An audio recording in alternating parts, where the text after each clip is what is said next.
Howdy all Moglax Lives. I think it's time to play a little 7 Days to Die. Alright. So I am up here on my base. I did go ahead and put together my forge.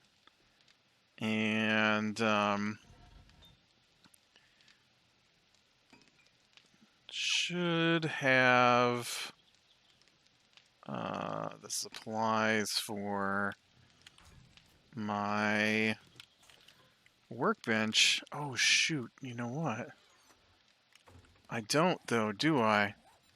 I was thinking I was close, but I don't think I have enough machine parts. Yeah, I need 20 machine parts and a claw hammer. Oof. I don't have any wood anymore either. Claw.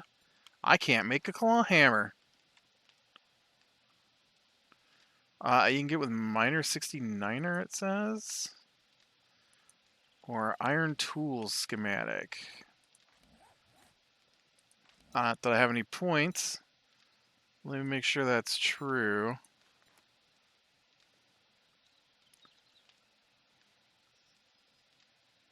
Unlocks all iron tools.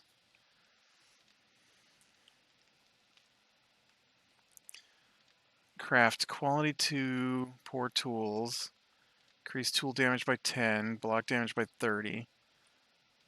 Does seem like something that'd be useful. Alright, let's turn you off. I've got to go get more stuff. What's it take to repair this?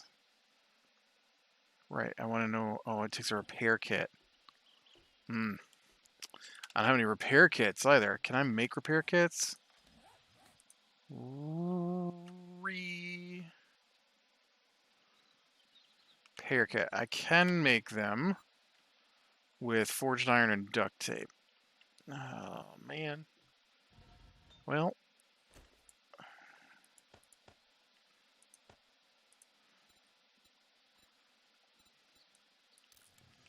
Guess I better make a couple repair kits so I can fix that. Duct tape.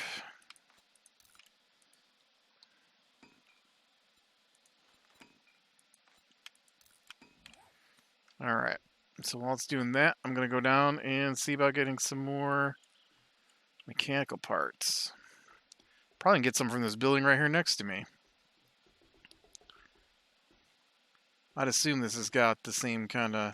I know I was in there, but I don't remember what I saw inside. Yep. Should be able to get plenty mechanical parts. Right? I'm not seeing a lot of mechanical parts like I was expecting.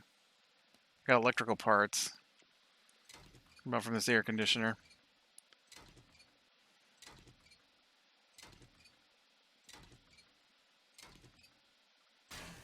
That was a little better.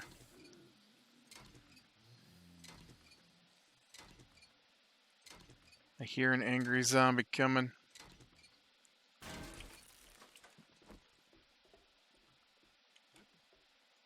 Hi. He just walked right past me.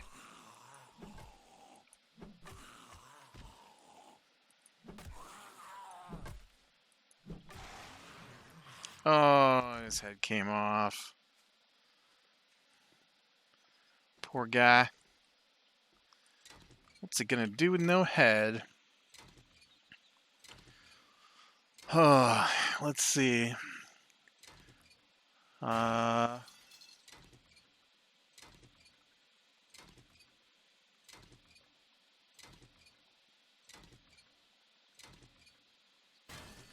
Man, you know, it feels like it's been so long. I don't remember what we talked about last episode of this. I know I have to talk about D&D. We haven't really moved forward in my online game, and I would think that I talked about my in-person game last episode, but I don't. I'm pretty sure I did. Pretty sure I did because I don't know. they all kind of blur together. They're all anger-inducing messes where the DM can't improvise anything. Um, it's kind of interesting because I've been watching these videos where this guy he goes and man, I'm not getting what I need. Uh, I need mechanical parts, not what's that for? I need mechanical parts, not electrical parts. But I was listening to this guy or watching his videos, and he reads bad D&D stories off of Reddit,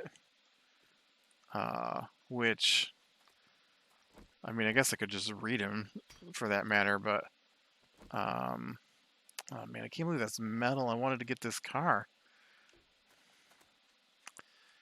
And so listening to him read all these stories about these bad DMs, I'm just like, yep, yep, yep, yep, yep.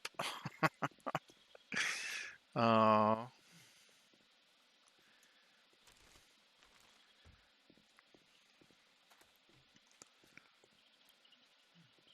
I don't know. It's definitely can be. I can't even. There we go. So I can't even get targeted on this car. I know we the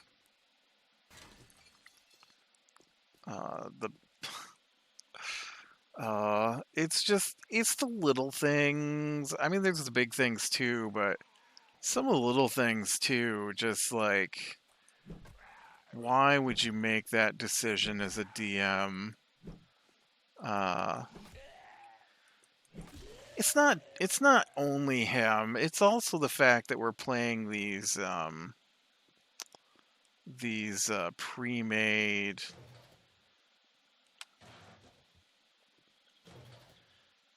adventures, and I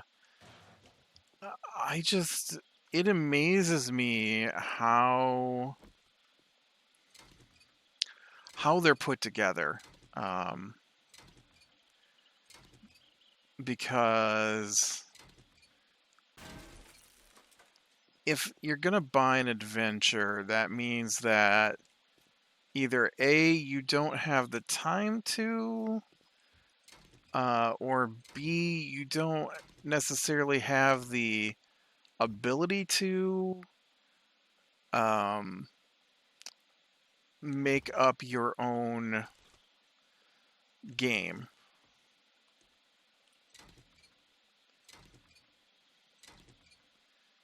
Whoa, did I just get metal on that? I am. I'm getting ingots out of this thing. That's weird. Um,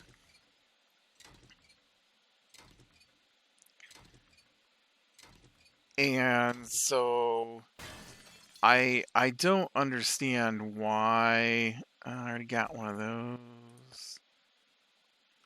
I did. I got forged iron out of that thing. Um, I don't understand why they put together these adventures so that I- they don't fully flesh out the stories a lot of the times, and so when you get a DM who can't make up things, then you get these bizarrely not fleshed out and make no sense. Oh crap, there's a bear. Please, Mr. Bear, don't eat me, bear. I'll go the other way. Please don't eat me, bear. Okay, I don't think he noticed me. I'm gonna take all this stuff back to my base though, because it already slowed me down.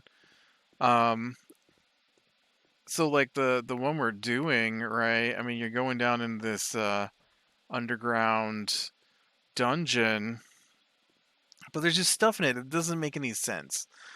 Like, I don't know who they're writing this stuff for, and It's not like, at least in my well, okay. Let's. Oh, there's a big wolf over here. It's gonna eat my face off.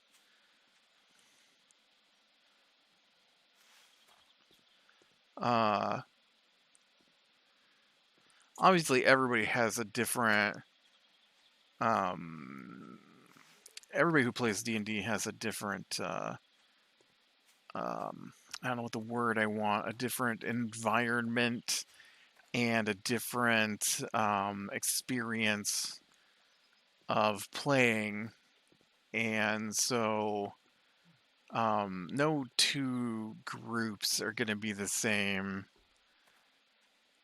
just because you've got different people, and so there's nuances, even if they're doing the exact same thing, right? And so I get that some people are going to have the DMs who take the time to sit down, who want to play a pre-made adventure so they don't have to make everything up, and they are going to go ahead and do all the things. Um, and oh, I almost got enough parts. I do have enough parts now. Nice. I didn't realize I'd gotten so many parts from that. That's awesome. And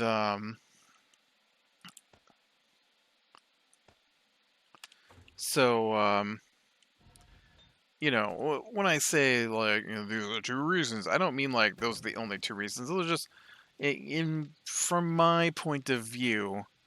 If I'm going to buy an adventure, I mean, I buy the adventures just so I have all the books, because while I do make my own things, I often. Oh, I didn't get wood. Dang it! Forgot to grab some wood while I was down there. Can't repair that because I don't have any wood. Um, I do make like my own magic items and stuff now, which I hadn't done before. But one of the nice things is you can just buy the pre-made books and stuff, and they come with monsters and concepts like you read through and you're like, oh yeah, I like that idea, I'm gonna take that kind of thing. So there are other uses for it, but if you're playing through the adventure, that's different than necessarily what I use the books for. Um, and so like with my DM, right, we look at the adventure and he looks at the adventure, and then we just play it directly as it's written. Well, not directly. I really don't understand the reasoning. Uh, I know, I like. So this is a good example of some of the issues I think that we have is, so we go into an area, and the way the book is written is that there's 9 rooms. All 9 of the rooms are connected together through doorways and hallways and stuff like that. And so the first room you come to of the 9 rooms in the book is empty, and then as you go into each of the other rooms, there are different numbers of people. So here's the base concept for the game, is that those rooms of people, while not necessarily, and it depends on the roll of the dice, but they're not necessarily powerful enough to take out an appropriate level party, are designed to force the party to use up their abilities. And so I've talked before that D&D 5th edition is designed around what they call action economy. And so you have a limited number of resources available to your characters, and you have a limited number of things you can do during combat on your turn. And so some of those finite resources often are things like spells and special abilities. So spells and special abilities will make your fights much easier. Much easier, right? And so it makes sense. Okay, so now I need a workbench. I need a claw hammer. Right, I can't make a claw hammer. I totally forgot that part. But I can repair my wooden club now. I've got to get a claw hammer, so we're gonna have to go look for a working stiff, I guess. Just not toward the bear. And so, oh shoot, I forgot about the wolf. Dang it, he's gonna kill me. I was running, so I've got no stamina. So, so like I said, you get in there, you got your action economy, you got your limited spell slots, you use a spell, it uses up a slot. Those slots only refill usually on a full night's rest. You can only take one full night's rest a day. And you get short rests, but they don't fill up a lot of special abilities. And so yeah, I know. You're gonna get me again because I don't have any. I guess I could shoot him with my bow, maybe from up above. Well, except my bow is on the ground down there where he's chewing on me. So, um, here, let's spawn near my bed and see if I can sneak in a little.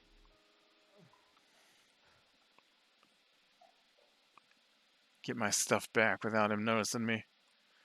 And so, so you use that stuff up, and it increases the difficulty in a way that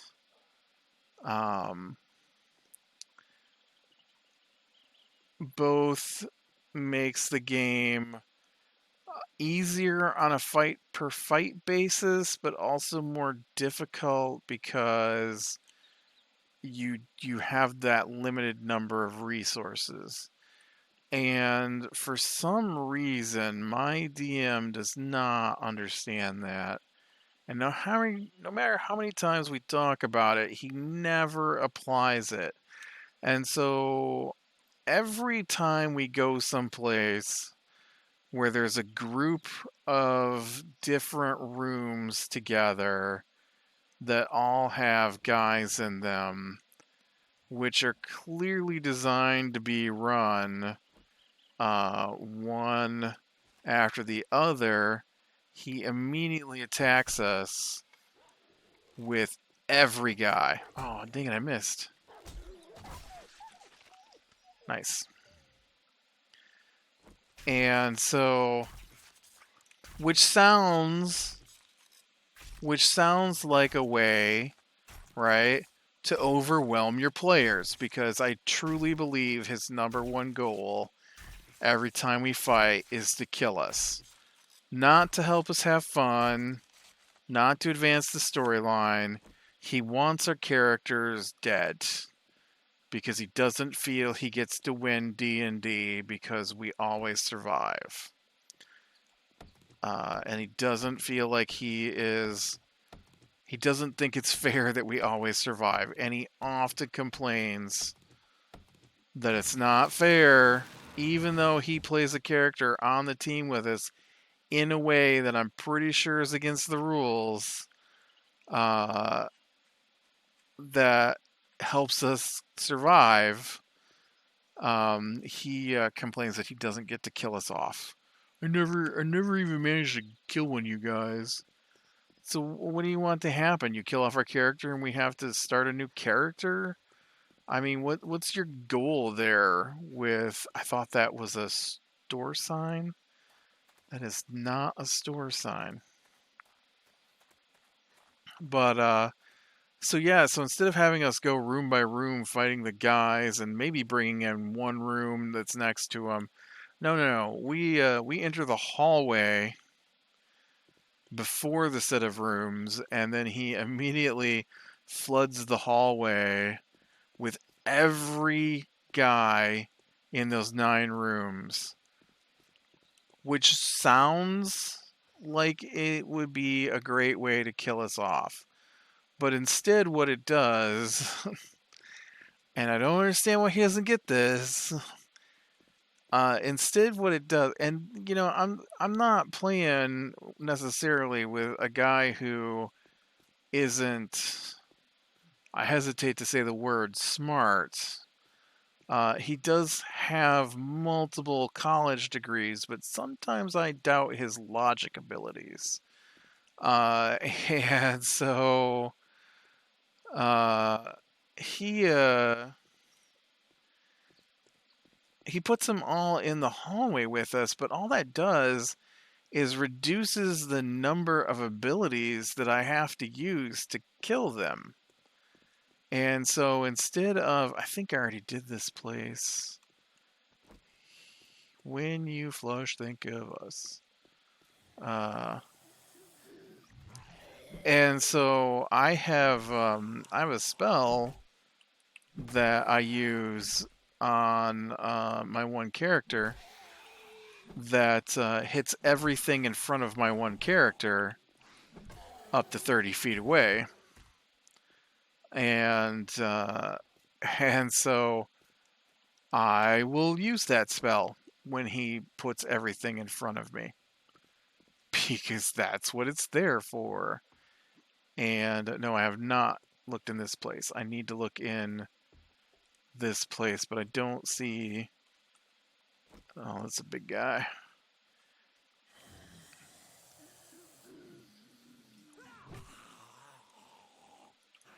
Ah.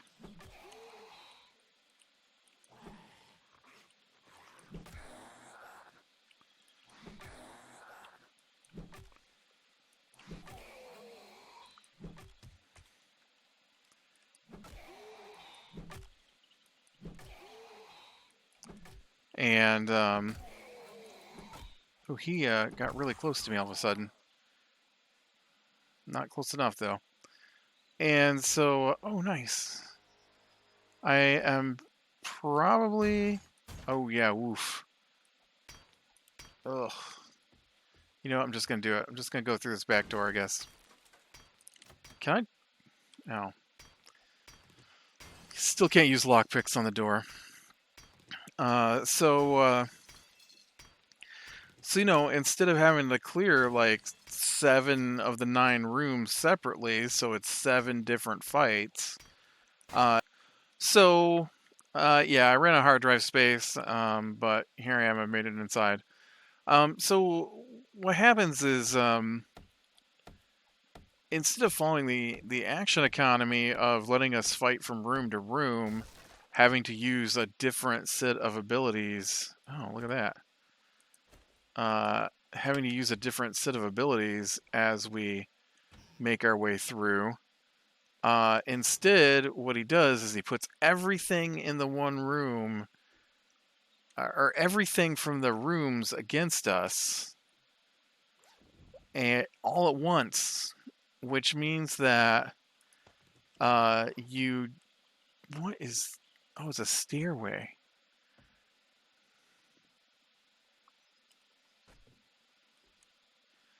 Um, and so instead of the action economy of having to use an ability for room 1, an ability in room 2, an ability in room 3. Oh no, I'm running low on abilities. Let's save those abilities and get hurt extra, in room 4, and then room 5 is starting to feel overwhelming. Well, now I've got to use a heal potion, and then room 6. In room 6, I have to use my big abilities because all my little abilities have run out now. And then in room 7, it's a struggle because we're on death's door without any backup abilities to fight this stuff off. And no, we get everything in a hallway together so that my first spell takes out 2/3 of the guys because they're all grouped up and in front of us. And then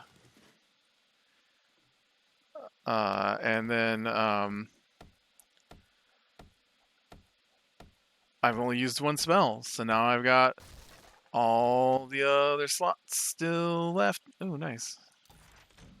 To go ahead and take on whatever's left in the dungeon because we had to fight every single bad guy in that section all at once, instead of one after the other like you're supposed to.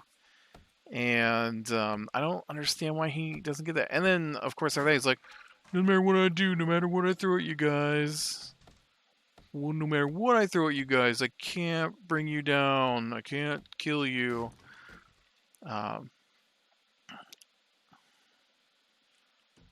Oh man, I was really hoping for a claw hammer in here, not a bunch of stone tools I can basically make myself. Actually, I need to repair this stone tool.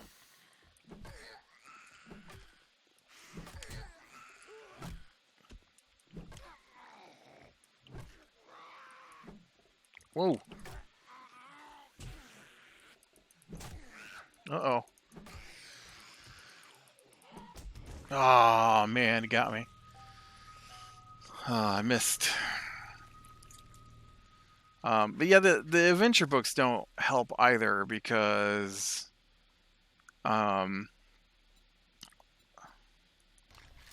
like, oh, I did spawn on my bed instead of spawn near my bed. Like, maybe we didn't talk about the episode or the session for last week. We had gone through the previous week and or the previous session. Where's my bag? Oh no, my bag is not on my hotbar. Does it have a distance limit? Did you just lose all my stuff? Because if you just lost all my stuff, I am not. Is that another bear? I'm not gonna be happy.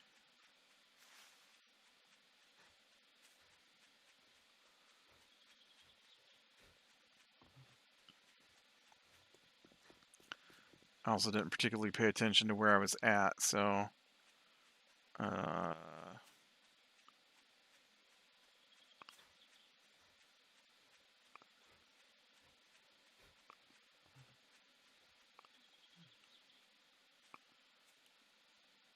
oh, there it is. Must be a distance thing. It's not showing up on my radar like it was. So but so like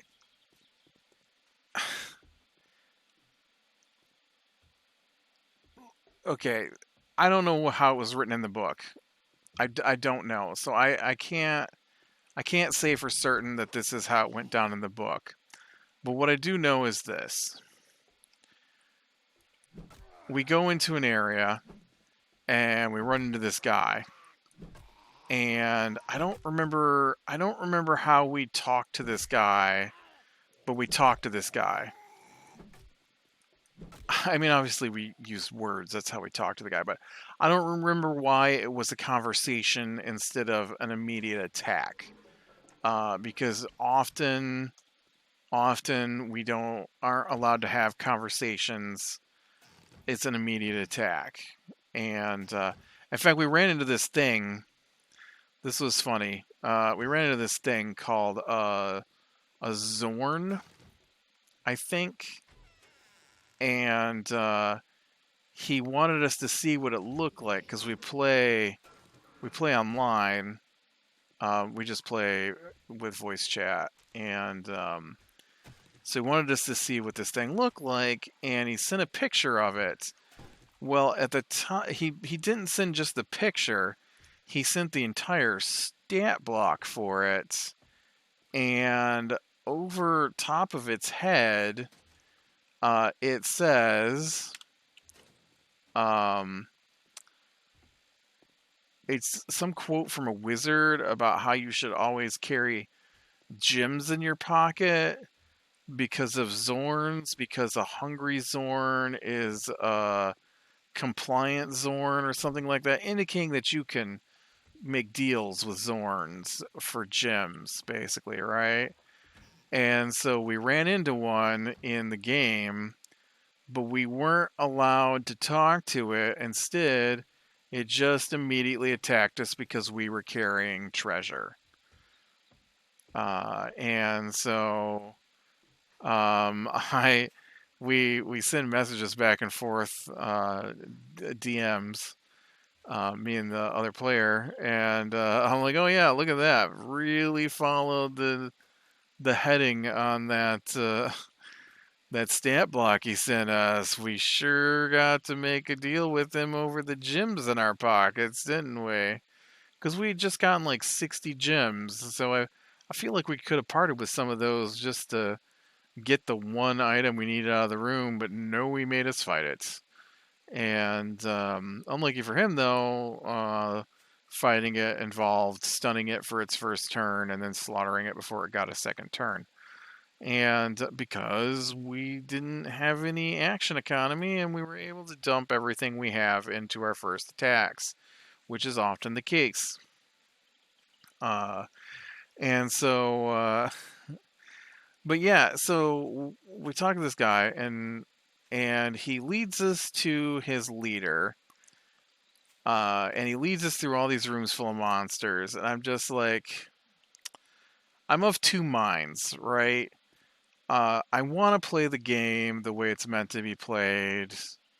Okay, I say that, but everybody can play the game differently. I want to play the game in a way that allows me to pretend that my guy lives in this world, right? And so it shouldn't always be like they live in a world of monstrous people. My main character is I have two. One is a half orc, so he's a big dude, right? Heavily muscled, doesn't look human, has tusks, that all that stuff. And then the other guy is an elf, I think, or a half elf. I don't remember which one he is. Right? Pointy ears, cast spells, hangs out with whatever creatures there are. We live in the biggest metropolitan city in the world in the game. There's all sorts of non-human races running around, but the book the book does not indicate much beyond simple sentences about what is going on. This is a drow priestess, blah blah blah. Well, that means to our DM that he has to attack us with everything he's got because that's the way a drow priestess works for him. Um, Not that we're supposed to have a conversation, not that, maybe we can trade something for the information we need. None of that happens. It's always, it sees you, it attacks you. Obviously, it's not going to communicate with you because it's bad. Period. And so I just so we talked to this guy, and he, like I said, he takes us back, takes us through a room full of monsters, takes us through a second room full of monsters, takes us into the in to see the queen, or the priestess. She's a priestess, not a queen. We see the priestess, and she says, "You can pass through our territory, but you have to lay down your weapons. We're not going to take armed people through our territory. And so I'm like, okay, well we'll just go back the way we came then and find another way. Um, because I don't want to give up my weapons. And then the response to that is not a discussion. It's not a negotiation. It's not some form of trickery. It's roll initiative. You're now in combat because you defied the queen or the priestess. Um, we're like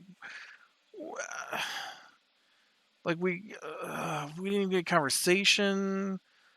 Like my bard has super high persuasion. I didn't get to try and talk her out of killing us or offering to do a deal if she lets us go. Maybe she needs something done. No, none of that. Immediately she attacks us. The end of discussion. Like, okay, great. Well, I guess we're doing this. So we kill all that. And so after we do that, we had freed this guy. We had freed this guy who was in her dungeons, and then we continued on our way.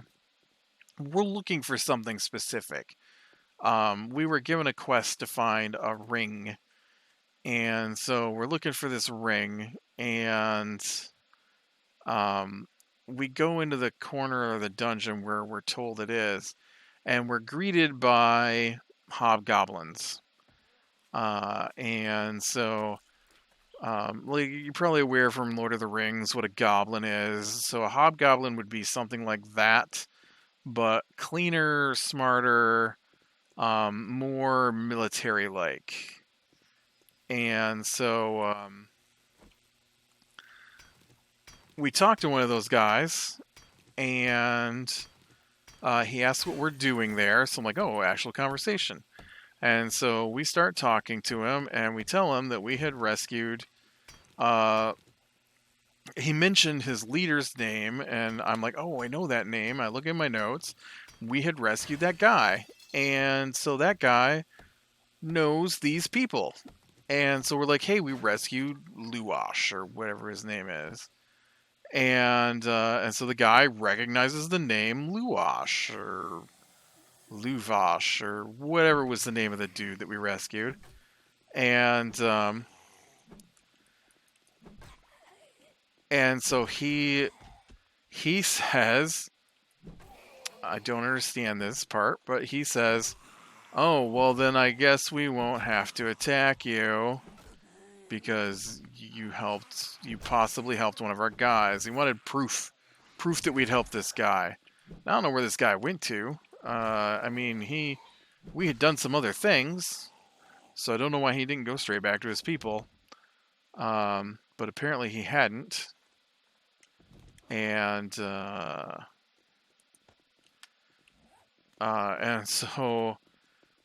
we got taken before their king. And so while we're talking to the king, we had noticed that around his neck is the ring we need.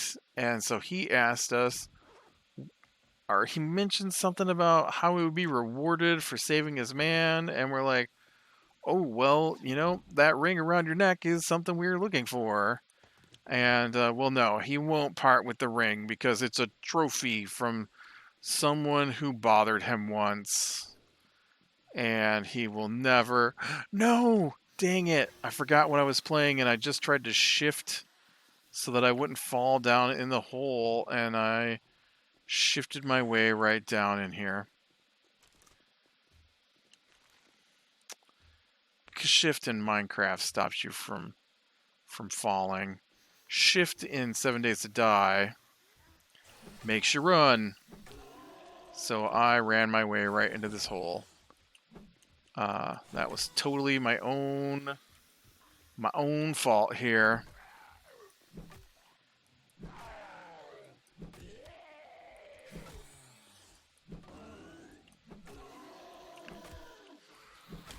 And so, dang it.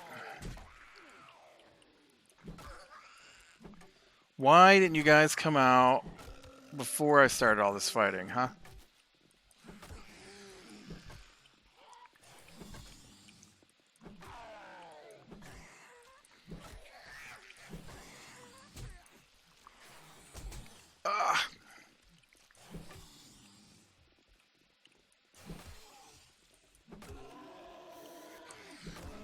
just die? There we go.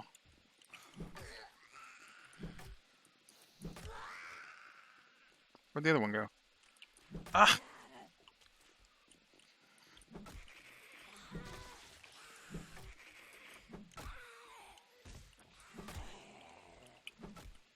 And, man, I really need to finish this episode.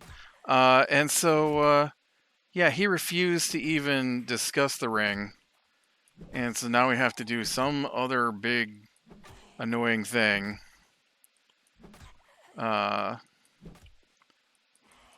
Because he didn't just, there's no discussion. There's never any discussion. And so I guess the book is just written that this is what the king wants. And then he makes a comment that since you helped my man, I guess I won't have to kill you. And I'm like, first off, I don't know that he would say that. I said this during the game. I'm like, I don't think he would say that. And two, I don't think he could kill us. I'm just letting you know that I don't think everybody in the entire game should be always threatening us. I mean, he knows, and they feared the Drow Priestess. We have told him that we cleared out the Drow Priestess, and they were surprised that someone was able to stand against that group. And now you're telling me that his first instinct is to threaten us? Really? Well, he's got a lot of guys. I'm like, so did she. And he knows that. Well, are you going to attack him then? No. Did I say that? No. You said that because that's your first thought. I have a murder hobo for a DM, I guess, who never allows us to talk to or discuss anything, it feels like. I mean, we couldn't make a deal with him, couldn't persuade him. You know, I feel like we should be able to try to persuade that guy for the ring, but no. No, not an option. Oh, not even him. It wasn't even him that offered to talk to us. His wife said that she would meet us someplace else. And I'm like, I don't think my guy want to have a rendezvous with her. Oh, is that what you guys saying? No, will you stop acting like every time we make a snarky comment that's what our character's saying, and then when we do try to have a conversation, you cut it off? All right, well, need to wrap this up, so...